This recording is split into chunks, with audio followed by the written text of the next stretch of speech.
नमस्कार, राधे राधे, हर महादेव। मैं आपका आचार्य देव। आज इस वीडियो पे बात करेंगे तुला राशि, तुला लगन।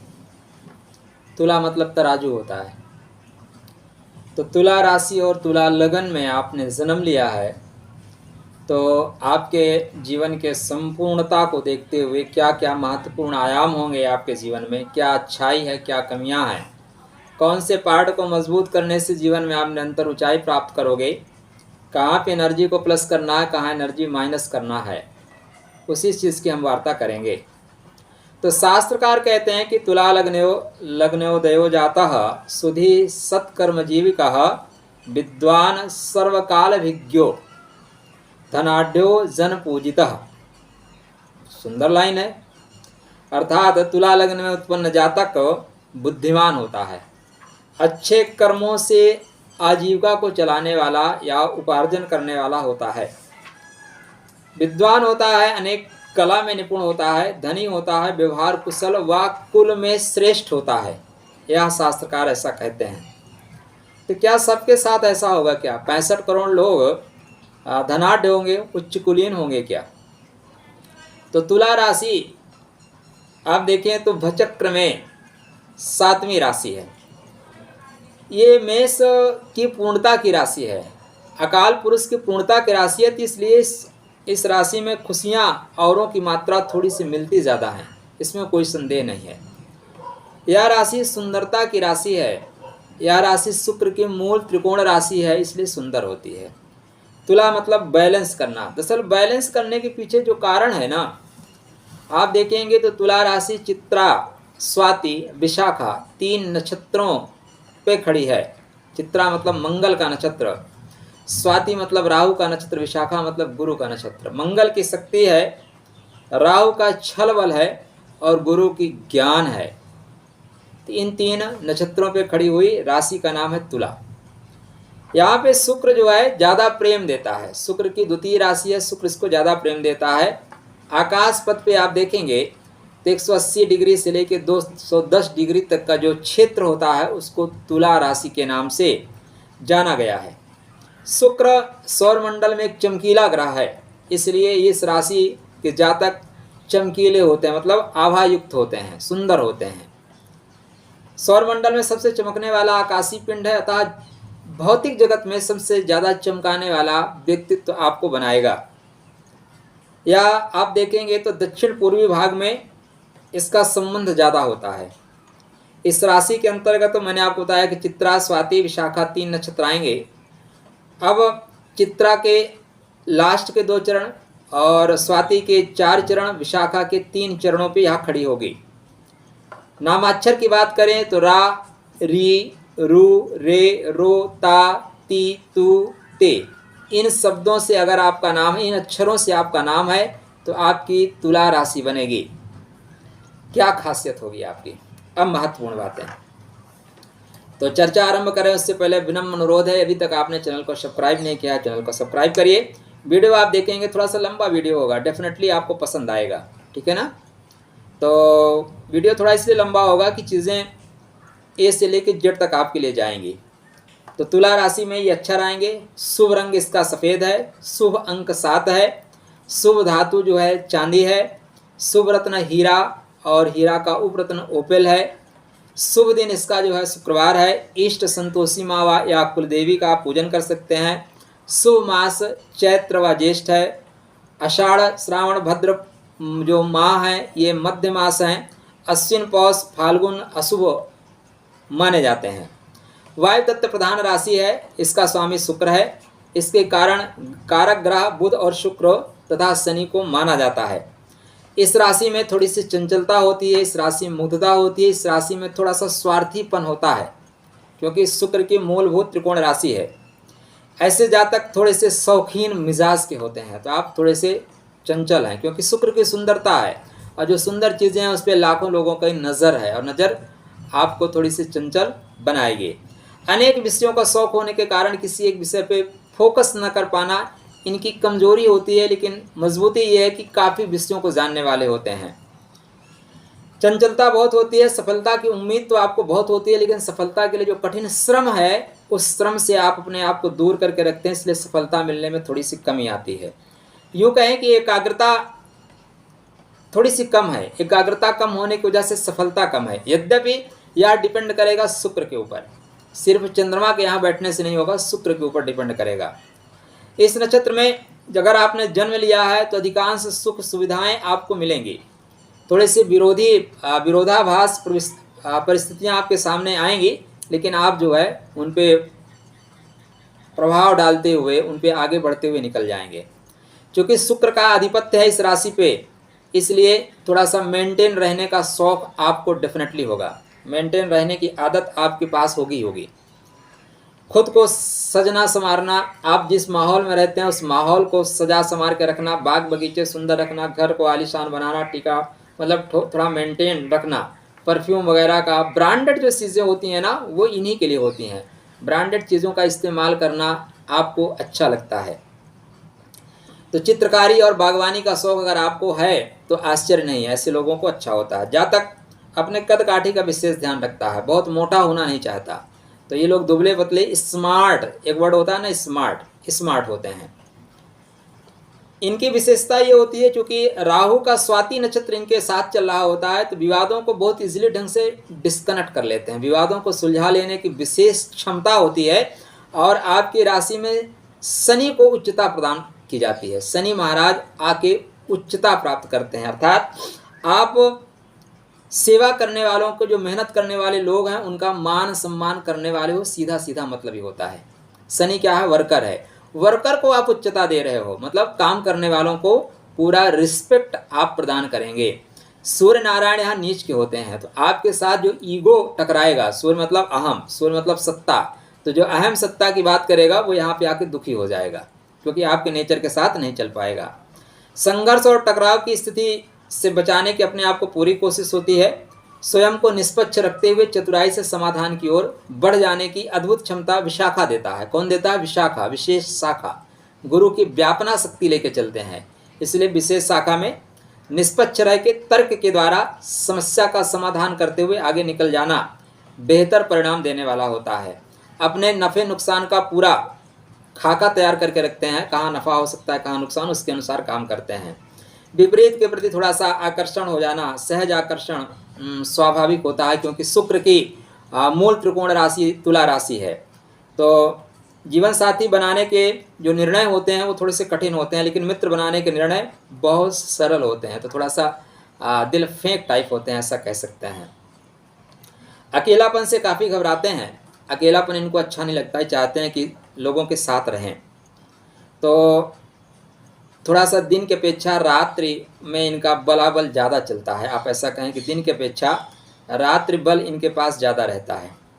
और ख़ास बात आपको बताएं तो 3 नक्षत्रों की स्थितियां इस कुंडली में बन रही है, इन 3 नक्षत्रों के इर्द गिर्द राशि घूमेगी। चित्रा में अगर आप हैं तो आपके जीवन में बैलेंस करना बहुत आएगा। चित्रा मंगल का खूबसूरत नक्षत्र है और चित्रा पे 3 ग्रह और 3 देवता का प्रभाव होता है। चित्रा पे ब्रह्मा जी का प्रभाव है, चित्रा पे विश्वकर्मा जी का प्रभाव है और चित्रा पे इंद्र महाराज का प्रभाव है। तो इंद्र महाराज रक्षण करते हैं, ब्रह्मा जी सृष्टि का उत्पादन करते हैं और विश्वकर्मा जी उसको मेंटेन करते हैं। तो अगर आप चित्रा में पैदा हुए हैं तो आपके स्वभाव में परिवर्तन आएगा। क्या आएगा?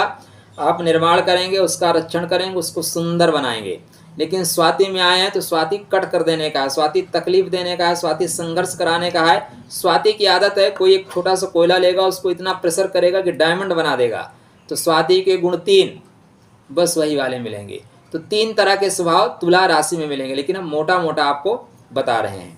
चलिए, तो तुला राशि को शास्त्रकार जो कहते हैं, तौली कहते हैं, इसको वणिक कहते हैं, तुलाधर कहते हैं, पांडजीवी कहते हैं और अंग्रेजी में इसको लिब्रा नाम से जाना जाता है।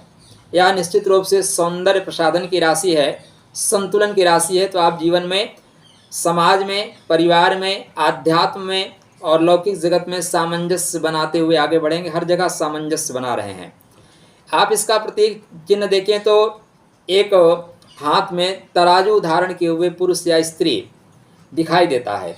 इसकी स्थिति जो है कन्या राशि के दक्षिणी पूर्व भाग में है। तुला को इसीलिए न्याय की राशि कहा गया है, क्योंकि शनिदेव को यहाँ पे उच्चता प्राप्त होती है।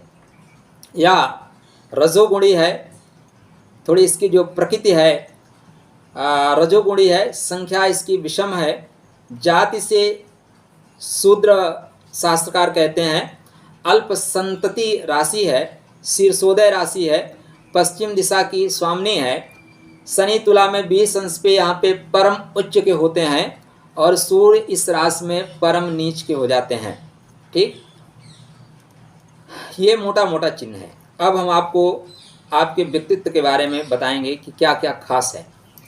थक गए हो तो थोड़ा सा पानी पी लीजिए, एक कप चाय बनाइए, यहीं पे वीडियो को रोकिए, फिर देखिएगा, क्योंकि इस वीडियो में इतनी सारी चीज़ें आपको बताई जाएंगी कि आपका संदेह खत्म हो जाएगा। तो तुला राशि न्यायप्रिय राशि है, अतः न्याय करना आपके जीवन का प्रथम लक्ष्य है। ज़्यादातर अधिकांशतः जो जज, वकील, इस तरह के लोग जो न्याय के लिए लड़ते हुए लोग पाए गए हैं, उनमें तुला का प्रभाव रहा है। या तो लगन होगा या तो तुला राशि होगी, या कर्मा भाव का स्वामी तुला में जाके बैठा होगा। तो आप अनुशासन प्रिय हैं, न्याय प्रिय हैं। चूँकि तराजू आपका प्रतीक चिन्ह है, अतः आप सामंजस्य बनाने की, दोनों पलड़ों को बराबर रखने की कोशिश करेंगे। आप हंसमुख हैं, सौम्य हैं, मिलनसार हैं, शांति प्रिय हैं। वैश्य जाति और कहीं कहीं शूद्र जाति भी बोलते हैं, वैश्य और शूद्र जाति का सम्यक प्रभाव लेने के कारण आप व्यवहार कुशल हैं। क्या हैं? व्यवहार कुशल हैं। लेन देन में स्पष्ट हैं, ईमानदार हैं, सतर्क रहते हैं, मध्यस्थता बहुत बेहतर करते हैं। परिस्थितियों को भांप लेना आपको बहुत अच्छा आता है, क्योंकि राहु आपके मध्य भाग में है, मिडिल पॉइंट में है, इसलिए हर परिस्थिति को संभावना क्या हो सकती है उसका आकलन आप पहले कर लेते हैं। शारीरिक संरचना की बात करें तो तुला लगन के जो जातक होते हैं सुंदर होते हैं, श्वेत वर्ण। ये जो वर्ण है ना, ये शास्त्रकारों ने तो कहा है, लेकिन वर्ण हर जगह नहीं होता। आप गर्म प्रदेश में पैदा हुए हैं तो श्याम वर्ण ही होगा, आप ठंडे प्रदेशों में पैदा हुए हो तो फिर श्वेत वर्ण ही होगा आपका। तो मध्यम थोड़ा सा ऊंचा कद होता है, शुक्र की स्थिति के अनुसार लंबाई अच्छी होती है। कोई लंबा प्लेनेट बैठ गया, भारी प्लेनेट बैठ गया तो उसके अनुसार आपकी लंबाई चौड़ाई बढ़ जाएगी। आयताकार चेहरा होता है, संतुलित शरीर की संरचना होती है, भूरी और नीली आंखें, अट्रैक्टिव आंखें आपकी हो सकती हैं, तीखे नयन नक्श, आकर्षक व्यक्तित्व होगा, क्योंकि शुक्र की मूल त्रिकोण राशि है। सारी सुंदरता शुक्र इस राशि में देने की कोशिश करेगा। आयु अधिक होने पर भी युवा आप दिखाई देंगे, मतलब मेंटेन रहेंगे, स्मार्टनेस आपकी बनी रहेगी। चेहरा बाल्याकाल में थोड़ा सा दुबला पतला रहता है, जैसे जैसे युवावस्था में आप बढ़ते हैं थोड़े से हृष्ट पुष्ट होना शुरू हो जाते हैं। तुला और मीन राशि का एक स्वभाव होता है, थोड़े हंसमुख होते हैं, हर परिस्थिति में मुस्कुराहट जो है जाती नहीं, मुस्कुराहट बनी रहती है। दूसरों के मनोभावों को समझने वाले होते हैं, अपने मनोभावों को, विचारों को व्यक्त करने में थोड़ा सा समय लेते हैं। आप चारित्रिक विशेषता को देखें तो चारित्रिक विशेषताएं ज़्यादातर समाज के आप जिस माहौल में रहते हैं उसके अनुसार होती हैं, लेकिन व्यक्तिगत इसमें जो चारित्रिक विशेषताएं हैं उसकी वार्ता हम करेंगे। तो तुला लगन में उत्पन्न हुए हैं तो सौंदर्य आपके जीवन का एक विशेष बिंदु रहेगा, तो सौंदर्य प्रिय होंगे। और इसी राशि में शनि महाराज उच्च के होते हैं, अतः न्याय प्रिय रहेंगे। तो सौंदर्य प्रिय हैं, न्याय प्रिय हैं, शांत के पक्षधर हैं, आप डेफिनेटली ईमानदार हैं, विचारशील हैं और तीव्र गति से आप सोचने वाले हैं, धर्म का पारायण करने वाले हैं, विनम्र, प्रियभाषी, स्पष्टवादी हैं आप। कुंडली में शुक्र, चंद्र, बुध और शनि ग्रह की स्थिति अब आपके व्यक्तित्व के आयाम को बताएगी। देखिए ये सारी चीज़ें बहुत अच्छी हैं, लेकिन लगन में ही आपके राहु बैठ जाए, ठीक, लगन में और कोई पापक ग्रह बैठ जाए तो व्यक्तित्व बदल जाएगा, ठीक है ना। फिर जो हम शुभ प्रभाव बता रहे हैं फिर चीटिंग करने वाला हो जाएगा, जो आपकी सोचने की क्षमता है दूसरों को परेशान करने की क्षमता में परिवर्तित हो जाएगी। तो ये सारी चीज़ें आपको देखनी होंगी कि दरअसल ये चीज़ें जब आप कुंडली में ग्रहों को बैठाना शुरू करते हैं तो कौन से ग्रह किस पार्ट पे बैठेंगे और वो किस नक्षत्रों की स्थिति में बैठेंगे तब जाके क्लियर होगा। हम यहाँ पे सिर्फ तुला को केंद्र मान के उसमें चंद्र महाराज को बैठा के बात कर रहे हैं, लेकिन चंद्र महाराज आपके चित्रा में बैठेंगे दूसरा स्वरूप लेंगे, स्वाति में बैठेंगे दूसरा स्वरूप लेंगे, विशाखा में बैठेंगे दूसरा स्वरूप लेंगे। तो मोटा मोटा 3 प्रकार का स्वरूप तुला राशि में ही मिलेगा, लेकिन जब हम सूक्ष्म रूप में जाएंगे तो 9 प्रकार का फल मिलेगा। और आप यदि हमारे चैनल पे बने रहे, अभी तक चैनल को आपने सब्सक्राइब नहीं किया तो सब्सक्राइब करो, मित्रों को जोड़ो इस चैनल पे। यहाँ पे इतना डिटेल में आपको बताया जाएगा ना कि आप किताब में 2 4 6 किताब ढूंढोगे तब मिलेगा। आपको 9 चरणों की बात की जाएगी।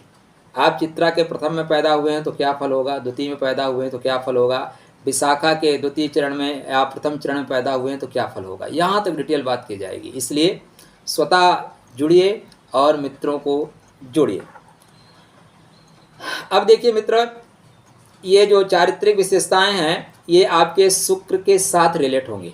शुक्र आपकी कुंडली में कहाँ बैठे हैं उसके ऊपर, और शनि महाराज कहाँ बैठे हैं, बुध महाराज। आपकी कुंडली में जो कारकत्व है, शुक्र महाराज आपके लग्नेश हैं, बुध महाराज आपके भाग्येश हैं और शनि महाराज आपके पंचमेश हैं। अतः 3 ग्रहों के कारकत्व को लेके आपकी कुंडली चलेगी। तुला लगन सामान्यतः मध्यस्थता करने में निपुण है, सच्चाई पसंद है, लोकप्रिय है, उदार हृदय है, परोपकारी है, दान देने की क्षमता है, पराक्रमी है, वाहन और अन्य जो सुख सुविधाएं हैं उसका उपभोग करने वाले हैं, शौकीन होते हैं। पूजा पाठ करेंगे तो उसमें भी थोड़ा सा टसन रहता है, टसन इनके जिंदगी का एक अनिवार्य अंग रहता है। कुशल युक्ति के द्वारा धन संपदा अर्जित करने के श्रेष्ठ गुण इनके अंदर विद्यमान रहते हैं। तो इनके अंदर भौतिक और आध्यात्मिक दोनों गुण का आप सामंजस्य देखेंगे, क्योंकि जहाँ पे राहु पूर्णतः भौतिकवादी बनाता है, राहु का स्वाति नक्षत्र भौतिकता की ओर ले जाता है, वहीं पे गुरु का विशाखा नक्षत्र आध्यात्मिकता की ओर ले जाता है। ठीक है ना, तो दोनों चीज़ें एक साथ आप यहाँ पे देख सकते हैं, भौतिक जगत और आध्यात्मिक जगत दोनों एक चीज़ें साथ आएंगी। यहाँ पे चंद्र बुध शुक्र का जो प्रभाव है अगर वो अच्छा रहा तो निश्चित रूप से ये दोनों क्षेत्रों में सामंजस्य अच्छा बनाते हैं। अब जिसका प्रभाव कुंडली में ज़्यादा है, ठीक है ना, उसके अनुसार प्रभाव आपके व्यक्तित्व पे ज़्यादा होगा। फिर भी आप उच्च अभिलाषी हैं, मिलनसार हैं, भ्रमण प्रिय हैं, नए नए मैत्री संबंध बनाने वाले हैं, नेतृत्व करने की बहुत अच्छी क्षमता है आपके अंदर, प्रतिष्ठित लोगों के साथ आपके संबंध होंगे, दूरदर्शी होंगे, विवेकशाली होंगे और पूर्व स्थितियों का पहले ही अनुमान लगा लेने वाले होंगे। स्वास्थ्य आपका कैसा रहेगा, तो स्वास्थ्य अगर शुक्र आपके अच्छे हैं तो स्वास्थ्य आपका डेफिनेटली बहुत अच्छा रहेगा। शुक्र आपके लगन में बैठे हैं, सेकंड हाउस में बैठे हैं, आपके चतुर्थ में बैठे हैं, पंचम में बैठे हैं, उच्च के होकर खष्टम में बैठे हुए हैं, रेवती में बैठेंगे बहुत अच्छा फल देंगे। अष्टम भाव में बैठे हुए हैं, मतलब शुक्र अस्त नहीं होने चाहिए, शुक्र नीच के नहीं होने चाहिए, शेष हर जगह आपको अच्छा प्रभाव देंगे। तो सावधानी ये करनी है कि अत्यंत जो स्वभाव में आपके है थोड़ा सा सौंदर्य के ज़्यादा उपासक है, तो सौंदर्य की चीज़ें आपको खींचती हैं। जीवन में जो क्रियाशीलता होती है, थोड़ी सी चुस्त दुरुस्त अपने आप को बनाए रखने की कोशिश होती है, इसलिए आप स्वस्थ हैं। शनि अगर अच्छे हैं आपके और कुंडली में शुक्र अच्छे हैं तो आप दीर्घायु होते हैं, आयु संबंधी कोई दिक्कत नहीं आएगी। परंतु कुंडली में जो गुरु की स्थिति है ना, गुरु की स्थिति को देखेंगे, अगर गुरु की स्थिति खराब है तो स्नायु संबंधी विकार होगा, पेट के विकार होंगे, अपेंडिक्स, मानसिक थकान, मधुमेह, गुर्दे का रोग, गैस और गुप्त रोग इत्यादि की संभावनाएं ज़्यादा रहती हैं। सूर्य मंगल अगर पाप प्रभाव में गए तब आपको मस्तिष्क का रोग, नेत्र का रोग या हड्डियों में दर्द, तकलीफें इत्यादि चीज़ें हो सकती हैं, लेकिन सामान्यतः नहीं होंगी। सावधानी क्या बरतनी है, सावधानी यह बरतनी है कि क्योंकि शुक्र आपको बार बार खींचेगा, कहाँ से खींचेगा, भोगात्मक दृष्टिकोण से खींचेगा, तो अतः आपको उस तरह की चीज़ों से थोड़ी सी बचनी चाहिए, समुचित मात्रा में उपयोग करनी चाहिए और अत्यधिक मांस, मदिरा, शराब इत्यादि नशा से आपको दूर रहना चाहिए। अगर आप परहेज करेंगे तो हर क्षेत्र में सुखी रहेंगे, और आप इसमें व्यसन में फंसते जाएंगे तो अंततः राहु का स्वाति नक्षत्र आपको निचोड़ देगा। थोड़े से मेरे वर्ड टफ होते हैं, लेकिन जो वर्ड निकलते हैं ना वो निकल ही जाते हैं, क्योंकि सच बोलने के लिए आपको शब्दों की आवश्यकता नहीं होती, ठीक है ना, वो निकल जाते हैं। तो अगर आप इस तरह की चीज़ों में जाएंगे तो स्वाति का नक्षत्र आपको निचोड़ देगा। वो स्वाति मतलब दबा देने वाला, तरसा देने वाला, तो तरसा देगा। एजुकेशन के दृष्टिकोण से बात करें तो अगर पंचमेश आपकी कुंडली में अच्छे हैं तो एजुकेशन आपकी बहुत अच्छी है। तो शनि महाराज आपके कुंडली में जब तक नीच के नहीं होंगे तो एजुकेशन आपकी थ्रू आउट अच्छी जाएगी। तो बर्थ चार्ट में चेक करिए शनि महाराज आपकी क्या स्थिति है। शनि आपको चाहते हैं कि आप न्यायाधीश बने, शनि चाहते हैं कि आप वकील बने, शनि चाहते हैं कि न्याय के कारक बने। शनि सतविषा में नक्षत्र में है तो डॉक्टर बनने की संभावनाएं बहुत अच्छी हैं। अगर चंद्रमा आपके स्वाति में है तो भी डॉक्टर बनने की संभावनाएं बहुत तगड़ी हो जाती हैं, क्योंकि स्वाति का मतलब काट देना, सतविसा का मतलब 100 डॉक्टरों की एनर्जी वाला। तो एजुकेशन अच्छी होती है। व्यवसाय की बात करें तो आपकी कुंडली में जो व्यवसाय का कारकत्व है मंगल के पास है, अतः मंगल की स्थिति को देखते हुए आपको व्यवसाय करना चाहिए। तो व्यवसाय आपके लिए जो सृजनात्मक है, कलात्मक है, अभिरुचि के जो काम हैं वो करने वाले हैं। आप चिरकाल तक किसी की अधीनता स्वीकार नहीं कर सकते, अतः सरकारी नौकरी बहुत दिन तक करना आपके बस की बात नहीं है। फिर भी ऐसी जगह जाना जहाँ पे आप अपनी बातें कह सकते हैं, वहाँ पे आप अच्छा काम करते हैं। तो आप चूँकि आपकी कुंडली में जो चंद्र महाराज हैं चतुर्थ के स्वामी हैं, सूर्य महाराज आपके लाभ के स्वामी हैं, तो ऐसे में आप अध्यापक हैं, आप वकील हैं, आप न्यायाधीश हैं, आप संगीतकार अच्छे हो सकते हैं, गायक का काम कर सकते हैं। शुक्र अभिनय का कारक है, शुक्र रोमांटिक गीतों का कारक है, शुक्र रील वीडियो बनाने का कारक है। तो जितने भी टेलीविज़न के काम हैं, सीरियल के काम हैं, इनमें आप काम कर सकते हैं। शुक्र अगर आपकी कुंडली में मंगल का प्रभाव में आ जाए तो जितने कपड़े का कारकत्व है, कपड़े का काम बहुत अच्छा आप कर सकते हैं। तो लेडीज़ गारमेंट्स हो गए, फैशन डिज़ाइनिंग के कपड़े हो गए, इत्र वगैरह के काम हो गए, ये सारे काम आपको बहुत अच्छे होंगे। यहाँ पे मंगल आपके लाभ के घर में बैठ जाए, सूर्य नारायण के साथ बैठ जाए तो आप सेना में जाएंगे, उसमें भी नौसेना में जाने की संभावनाएं आपकी बहुत अच्छी बनती हैं, ठीक है ना। तो आप नौसेना में जाके उच्च पद पे आरूढ़ हो सकते हैं, ठीक है ना। तो ये आपको देखना पड़ेगा। शनि का ज़्यादा प्रभाव हुआ कर्मा भाव पे, या कर्म भाव का जो स्वामी है वो जाके शनि के नक्षत्र में बैठ गया, तो फिर आप क्या करेंगे, लोहे से संबंधित काम करेंगे। फिर आप कंप्यूटर से रिलेटेड वर्क कर सकते हैं राहु के प्रभाव से। शनि का प्रभाव हुआ तो लोहे का काम, कबाड़ का काम, जितने भी लोहे के मशीन है, लोहे के फाटक है, दरवाजे खिड़की से बनते हैं, उससे रिलेटेड वर्क कर सकते हैं। तो इसके अनुसार आपको देखना पड़ेगा कौन से ग्रह की स्थिति कैसी बन रही है। आर्थिक स्थिति की बात करें तो मंगल कुंडली में सर्वे सर्वा हैं अर्थव्यवस्था को लेके।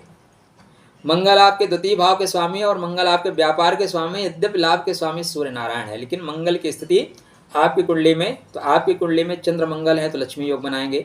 सूर्य मंगल आपके बैठे हुए हैं, कहीं भी आपके सप्तम भाव में बैठ जाए, द्वितीय भाव में बैठ जाए, पंचम भाव में बैठ जाए, महाधनी योग बना देंगे। कौन सा योग बनाएंगे, महाधनी योग, ठीक है ना। लेकिन देखना पड़ेगा कहाँ बैठ रहे हैं। द्वादश में बैठ जाएंगे तो विदेश से लाभ तो कराएंगे, लेकिन खर्चा भी उसी स्पीड में कराएंगे। तो ये आपको देखना पड़ेगा महाधनी योग जहाँ बन रहा है वहाँ पे पूर्णतः क्रिएट हो रहा है कि नहीं क्रिएट हो रहा है। तो सूर्य मंगल की स्थिति आपके जीवन में धनार्जन को बताती है। अगर सूर्य मंगल साथ में बैठे हैं बहुत अच्छा है, मंगल चंद्रमा साथ में बैठे हैं बहुत अच्छा धन का योग बनेगा, आप करोड़ों करोड़ों कमा सकते हैं। वहीं पे शनि मंगल हो गए तो फिर दंगल होना शुरू हो जाएगा, रवि शनि हो गए तो दंगल होना शुरू हो जाता है। पैसा आता है लेकिन रुकावट बहुत देता है। तो यह आपको देखना होगा। आपके कुंडली में एक और खास बात बताता हूँ, कुंडली नहीं आपके राशि पे। आपके राशि में लगन में राहु है, आपके पंचम भाव में राहु है और आपके नवम भाव में राहु है। तो राहु की बहुत महत्वपूर्ण भूमिका आपके राशि पे चलती है। आपके राशि में स्वाति नक्षत्र है, पंचम भाव में शतविसा नक्षत्र है और आपके भाग्य के घर में आर्द्रा नक्षत्र है। इसलिए राहु आपके भूतकाल में है, राहु वर्तमान काल में है, राहु भविष्य काल में होगा। इसलिए राहु को इग्नोर मत करिएगा, राहु को जरूर देखिए राहु महाराज कहाँ बैठे हैं, ठीक। बिना राहु को देखे आप आगे नहीं बढ़ सकते।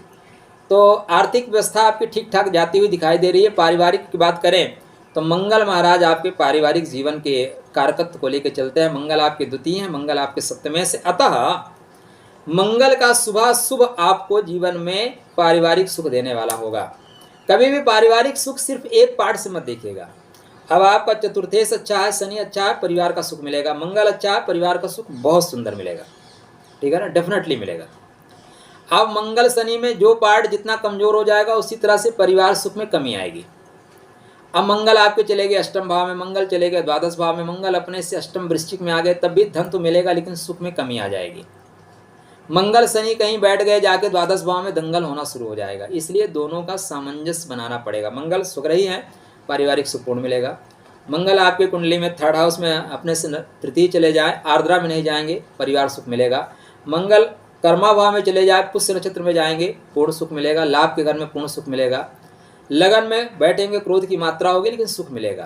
तो मंगल जब नीच के होंगे, मंगल राहु के द्वारा अधिष्ठित होंगे या राहु के नक्षत्र में जाएंगे, तब आपके लिए अंगारक योग का निर्माण करेंगे। ठीक है ना। इसलिए आपको वैवाहिक सुख देखने के लिए, पारिवारिक सुख देखने के लिए मंगल को देखना पड़ेगा। आज वैसे आपका जीवन साथी दृढ़ निश्चयी होता है, जीवन साथी बिल्कुल सुंदर होता है, स्मार्ट होता है, आयु में आपसे ज़्यादा नहीं होगा, द्रुतगामी होगा, फटाफट काम करने वाला होगा, डिसिप्लिन के साथ चलने वाला होगा। जो आपकी भटकने की आदत है ना, आपको डिसिप्लिन में लाके खड़ा कर देगा। ऐसा जीवन साथी आपको मिलता है। मंगल अगर बुरे प्रभाव में पड़ा तो चूंकि आप थोड़े से रोमांटिक हैं, तो आपको भाई भूख लगी है तो खाना है, तो जहाँ यहाँ से नहीं मिलेगा तो होटलबाजी शुरू कर सकते हैं। लेकिन यह प्रभाव सामान्यतया नहीं होता, जब मंगल पाप प्रभाव में जाएगा तभी होगा। अब आपके लिए जो उपयुक्त जीवन साथी हैं शास्त्रकारों की माने तो तुला राशि या तुला लग्न वालों के लिए मेष, मिथुन, तुला, कुंभ वाले श्रेष्ठ जीवन साथी बनते हैं। वहीं वृषभ, कर्क, कन्या, वृश्चिक, धनु, मकर राशि के साथ मिश्रित अवस्था मतलब मिडिल में अच्छा रहता है, फलदायी रहता है। ठीक है ना। जबकि सिंह और मीन राशि वालों के षडाष्टक दोष होने की वजह से जूते में दाल बढ़ती है। दोस्त कहाँ बढ़ती है? जूते में दाल बढ़ती है, मतलब मारपीट ज़्यादा होती है, स्थितियाँ ठीक नहीं रहती। तो गृहस्थ जीवन की बात करें तो थोड़े से प्रेम संबंधों में प्रायः चंचल स्वच्छंद प्रवृत्ति होने के कारण, उन्मुक्त व्यवहार के कारण विवाहोपरांत जो आपका समय होता है थोड़ा सा तनाव में होता है। विशेषकर बच्चों के उत्पन्न होने के पश्चात थोड़ा सा परिवर्तन जरूर आता है, सुधारात्मक परिवर्तन आता है, उसके बाद आप सुधर जाते हैं। वहाँ के पहले स्वच्छंदता रहती है, वहाँ के बाद स्वच्छंदता धीरे धीरे दबना शुरू हो जाती है। तो आप तुला लगन के चाहे जातक है, तुला लगन के जातिका हैं, दोनों के साथ ये चीज़ें बिल्कुल एग्जैक्ट बढ़ेंगी। और क्या बताएं आपके लिए, ये चीज़ें हो गई। अब आपकी कुंडली में शुभ रंग की बात करें तो श्वेत, हल्का नीला, हल्का गुलाबी रंग, ज़्यादा लाल नहीं, अच्छा रहेगा। हरा कलर आपके लिए अच्छा है, सफ़ेद कलर अच्छा है, हल्का नीला अच्छा है। रेड कलर से आप थोड़ा सा अपने आप को परहेज करें, पीले रंग के प्रयोग से अपने आप को बचाएं। शुभ रंग की बात करें तो ओपेल और डायमंड आपका फर्स्ट स्टोन है। राशि का रत्न है, लगन का रत्न है। मैं लगन की बात कर रहा हूँ, सिर्फ राशि पे मत जाइएगा, राशि पे गड़बड़ हो जाएगा। तो अगर आपकी तुला लगन है तो आप पहन के रखिए, ओपेल पहन के रखिए, नीलम पहन के रखिए, पन्ना पहन के रखिए, थ्रू आउट पहनिए, लाभ ही लाभ होगा। आपकी तुला राशि है, लगन मेष हो गई, नुकसान कर देगा। ध्यान से लगन पे जाइएगा। तो ये थोड़ा सा जो भी पहनिएगा परामर्श कर लीजिएगा, क्योंकि मैं ऐसी बता रहा हूँ कौन से नक्षत्र में बैठा हुआ है। अब मान लीजिए मैंने आपको बोला ओपेल पहन लीजिए, अब शुक्र आपके क्या है, अष्टम भाव के कारकत्व, चतुर्थ भाव में बैठेंगे। शनि कमजोर हुआ, माता जी को निकाल देंगे, साइड में कर देंगे, बोलेंगे जाओ। सप्तम भाव में शुक्र बैठा, मंगल कमजोर हुआ, जीवन साथी को निकाल देंगे। इसलिए सावधानी के साथ पहनिएगा। मैंने एक लाइन में बोला पहन सकते हैं, लेकिन देखना पड़ेगा। मंत्र ओम द्राम द्रीम द्रौम सा शुक्राय नमः आपके लिए जाप करना श्रेष्ठ लाभ देने वाला है। शुक्र के मंत्र का जाप करना निश्चित रूप से अत्यंत आवश्यक है। दुर्गा सप्तशती का जाप करना आपकी अपनी एनर्जी को संतुलित करने के लिए आवश्यक है। कन्याओं का पूजन करना भी आप लोगों को विशेष लाभकारी होता है। धन लाभ व वैवाहिक जीवन को सुखमय करने के लिए मंगलवार का व्रत रहना भी आपके लिए लाभकारी है। और हनुमान जी की आराधना करना, कवन सुकाज कठिन जग माही, ठीक है ना। उनकी आराधना करेंगे तो जो आपकी वो थोड़ी सी जो एनर्जी है, वो जो भाग रही है इधर उधर, उसको संतुलित कर देंगे। जो वाइट गेंदें पड़ रही हैं ना, उसको लाइन लेंथ पिला देंगे, सही पढ़ाएंगे। शुभ दिन की बात करें तो रविवार, सोमवार, मंगलवार, शुक्रवार, शनिवार शुभ होंगे। रविवार आपके लिए थोड़ा सा एकादशेष है, इसलिए रविवार को थोड़ा सा डिस्काउंट करिए। शुक्रवार, शनिवार, बुधवार तीनों आपके लिए अच्छे हैं। यद्यपि बुधवार को कुछ लोग व्यस मानते हैं, इसलिए नहीं मानते, लेकिन मेरे हिसाब से अच्छा है। शुभ अंक आपके लिए जो है 3 अंक आपके लिए भाग्य का अंक है, बढ़िया है। 4 नंबर भी आपके लिए अच्छा है, तो 3 हो गए, 4 हो गए, 5 हो गए, 7 हो गए। 8 नंबर मध्यफली है, तो ठीक नहीं है। भाग्यशाली जो वर्षों की बात करें तो 16 ईयर, 27, 28, 32, 34, 35, 39, 40, 41, 42 वर्ष में आपका भाग्योदय होता हुआ देखा जाता है।